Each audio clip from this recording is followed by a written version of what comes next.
Sutra word law silence. We remain silent about what we believe is about to happen. By speaking, we interrupt the program of realization. Silence is the altar of caution, said Baltasar Gracian, a 16th-century Spanish writer, philosopher, and Jesuit. In the chapter dedicated to the karmic law of dreams, we discussed how important it is to imagine your desires as already fulfilled, visualizing and verbalizing them to unconsciously program yourself for their realization.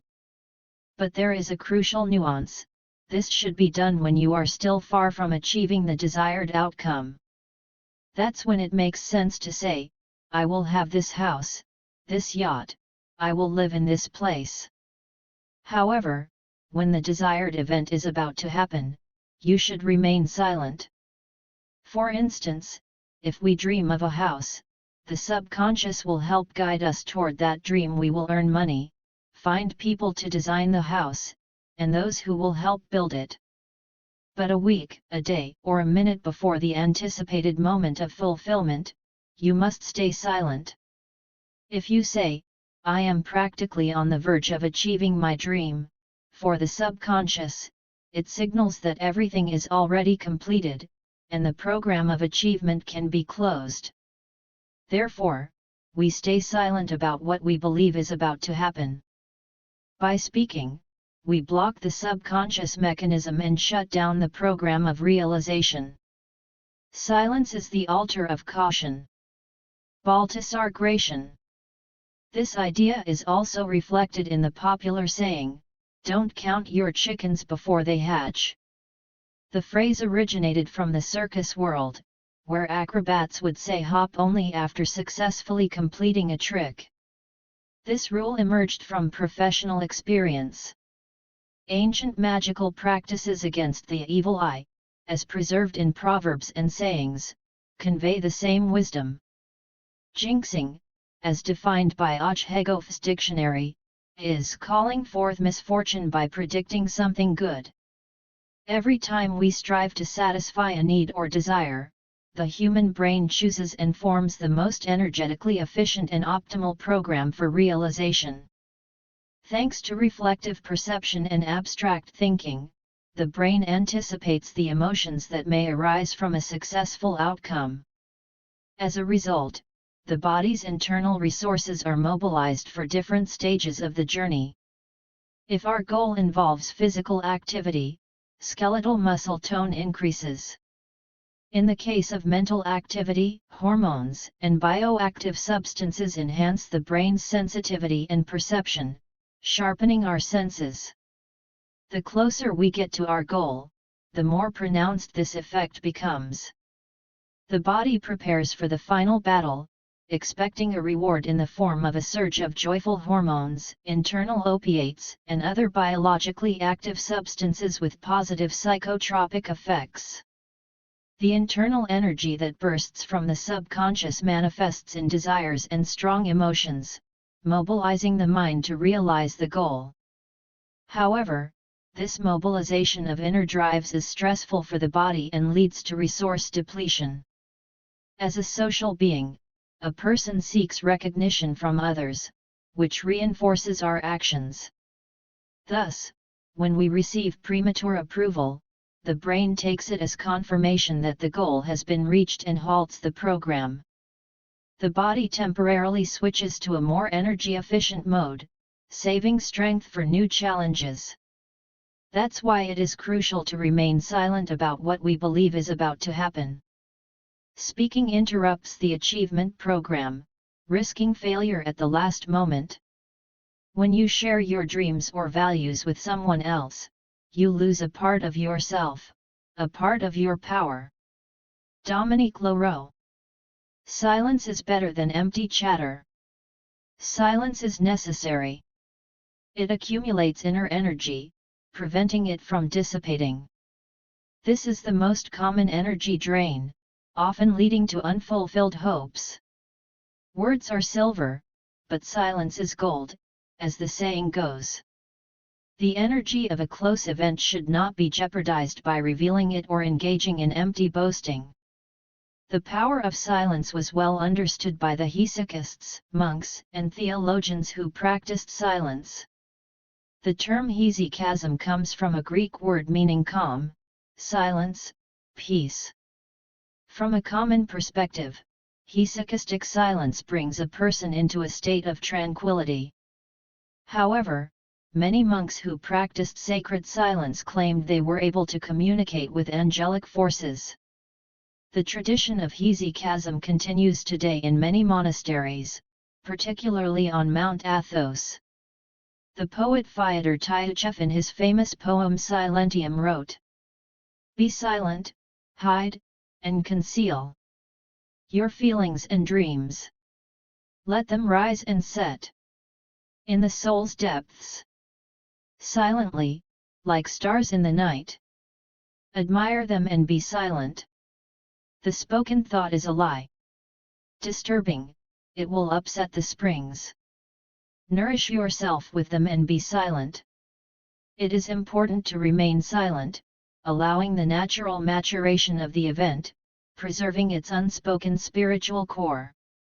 Silence is crucial for the artist finishing a painting, the politician on election day, the writer choosing the novel's ending, and the woman expecting a child. The mystery is performed in silence, and through silence, where silence aids in further fulfillment. In idle chatter, there is no salvation. By speaking of an event that is near, we disrupt the program of achievement, imagining it as completed prematurely. It takes 2 years to learn to speak, and 60 years to learn to keep your mouth shut. Lion Feuchtwanger. In Buddhism, where silence is one of the key spiritual practices, meditation, many parables emphasize the value of silence. One tells the story of a man who once came to Buddha, touched his feet, and asked if God exists. Buddha looked at him intently and said, "When I was young, I loved horses and distinguished 4 types. The first is stubborn, no matter how much you beat it, it won't obey. The second type obeys only after a strike. The third type doesn't need to be struck, just show it the whip. The fourth type is very rare. It only needs the shadow of a whip." After this, Buddha closed his eyes and fell silent. The man, too, closed his eyes and entered into silence. He remained in this state for an hour. When he opened his eyes, he touched Buddha's feet with gratitude and left. People learn how to speak, but the real lesson is knowing how and when to remain silent. Leo Tolstoy. When the man left, a disciple asked Buddha, "He asked about God, but you spoke of horses." Yet, he fell into deep silence, as though he lived with you for years. Why did he thank you? Buddha replied, "I didn't speak about horses. I spoke about the divine, but you cannot speak of it directly. When I saw the horse he rode in on, I knew he was a rare soul. That's why I spoke of horses." He understood, for he only needed the shadow of a whip. When I closed my eyes, he understood that you can't talk about the highest, it can only be known in silence. This is a transcendent experience, beyond the mind. Although Buddhism rejects worldly desires and dreams as illusions, this parable shows how transcendent laws, such as silence, affect the reality around us. These transcendent mechanisms are also reflected in monotheistic religions. The Gospel describes how, before the Passion, some apostles witnessed supernatural events, but Jesus warned them to remain silent. As they descended the mountain, he told them not to tell anyone what they had seen until the Son of Man had risen from the dead. Mark 9:9-10. The program of humanity's salvation was fulfilled. Fearing to lose God's grace and not reach the kingdom of heaven, Christian ascetics suppressed discussions of their virtues during their lifetime. One such instance involved Saint Siswa the Great, 5th century, who lived in the desert for 60 years. When he was near death, his face shone like light, and he said, "The angels have come to take me, but I pray they leave me a little longer so I may repent." The brothers replied, "You don't need to repent, Father." But the elder answered, "Truly, I don't know if I've even begun to repent." Yet all the brothers knew he was perfect in virtue. Want to make God laugh? Tell him your plans. To be silent is to trust yourself. Albert Camus.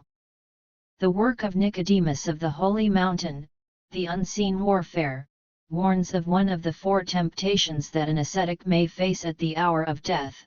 The third temptation at the hour of death is the temptation of vanity and self-esteem, which inspire confidence in oneself and one's own deeds. Therefore both always and especially at the hour of death do not allow your attention to dwell on yourself and your own works or to indulge in self-satisfaction, even if you have surpassed all the saints in virtue. In Islam, there is a very cautious attitude toward revealing one's planned intentions. It is believed that a person must not only learn to speak properly but also master the art of silence. Silence is wisdom, but few practice it, says one of the hadiths. According to the Sunnah, Islamic tradition, the Prophet Muhammad once said, "For the successful completion of a planned deed, conceal that deed, for truly, every possessor of good has an envious one." The Quran says, "Do not say about anything, 'I will do this tomorrow,' without adding, 'if Allah wills,' and remember your Lord when you forget, and say, 'Perhaps my Lord will guide me to something nearer to this in guidance.'" Quran 18:23-24. These words of Allah forbid people from confidently declaring their future plans without connecting them to His will. It is believed that by violating this prohibition, a person claims knowledge of the hidden and unknown, i.e., what is predestined and known only to Allah. Since everything happens according to the will of the Almighty, by acting this way, a person tries to imitate Allah, which is a grave sin in Islam. Therefore, plans should be made with the awareness that everything happens in accordance with Allah's predestination. Fewer words, more deeds. Silence is a great friend who never betrays. Confucius. Don't count your chickens before they hatch. The special value of silence is also recognized in Judaism.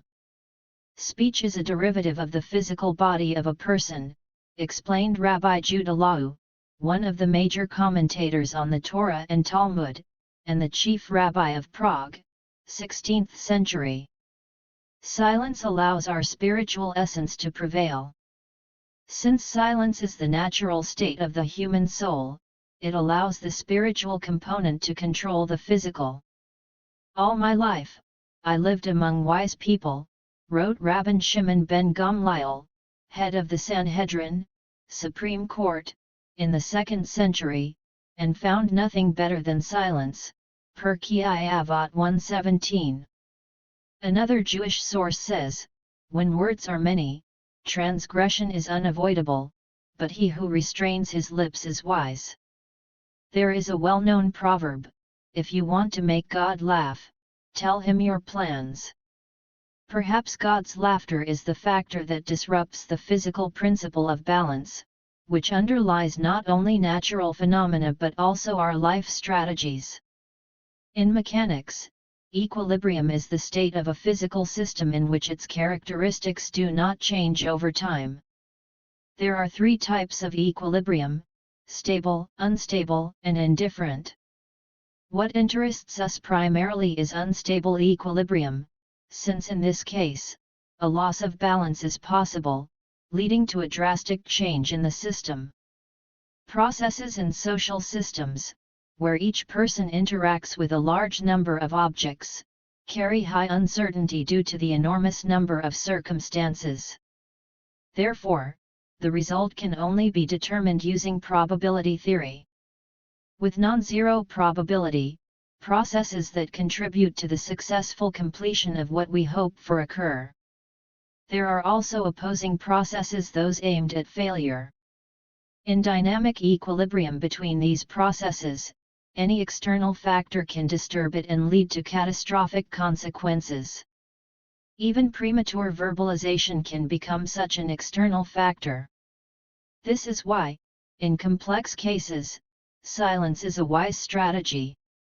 It is desirable to limit the number of factors that could negatively affect the upcoming event.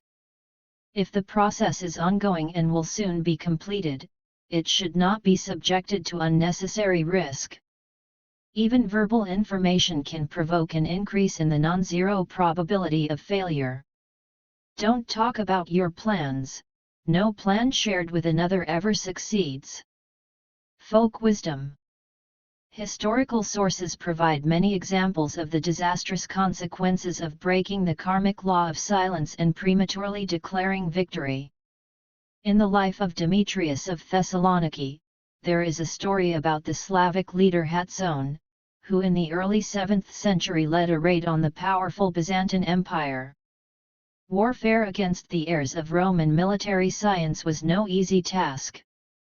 Heavily armored cataphract cavalry, phalanxes of Scutitoi, and mighty fortress walls protected the empire's treasures from northern barbarians. But Hatson was difficult to stop. He fought through rich lands, achieved many glorious victories, and amassed great loot. Finally, the richest Greek city of Thessalonica, known to the Slavs as Solon, stood before his eyes. Hatson knew how to take Greek fortresses. A proper siege usually forced the Greeks to surrender. But the leader was impatient. Should he attempt an assault? To dispel his doubts, Hatson decided to turn to divination. He asked the gods whether he would enter the city. When the exarch of these Slavs named Hatson, following his custom, wished to know through divination if he would enter our god-protected city, it was told to him that he could enter, but it was not revealed in what manner, writes the Byzantine author. Delighted by the outcome of the divination, Hatson announced to his troops that the city was already guaranteed to be taken, and he led his warriors to storm it. However, this time the Slavs faced defeat. And what about the prophecy? It was fulfilled. Hatson did enter the city, but as a prisoner. In 1933, researcher Varim Mahler discovered that if a person declared having found a solution to a problem and received recognition and praise from others, their brain perceived it as something already accomplished, even though nothing had actually happened yet. Thus, Mahler established that acknowledging one's solution, which you have announced to others, creates a social reality in the brain. Professor of psychology Peter Gallwitzer continued the study of this phenomenon in 1982. In his book Symbolic Self-Completion, he explored the concept of social reality and described the results of 4 experiments with 163 participants, which further confirmed this theory. It was found that participants who did not disclose their immediate plans were more likely to achieve their goals than those who shared them and received recognition from others.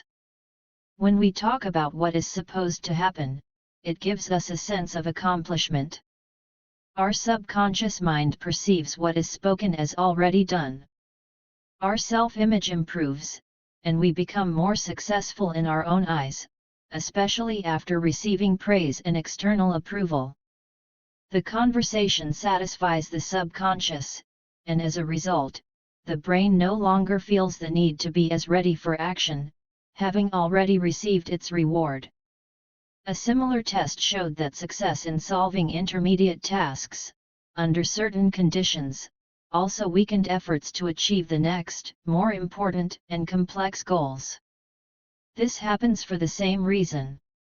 For the human subconscious, achieving an intermediate goal is already perceived as something quite sufficient.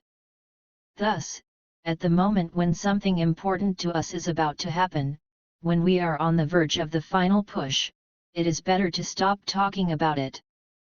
Verbalization at this stage can block the completion program. Yes, we will earn points in the eyes of society and those around us, gaining the much-needed and long-awaited positive recognition. However, the subconscious will be demobilized, motivation to act will decrease. We will be filled with pride and joy, but this feeling is fleeting, and soon we risk feeling the bitterness of disappointment from having missed the moment and not done everything that was required. At the final stretch, when our plan is about to be realized any day now, it is better to find the strength not to speak of the approaching fulfillment of the dream and to focus the energy of the subconscious on achieving the result.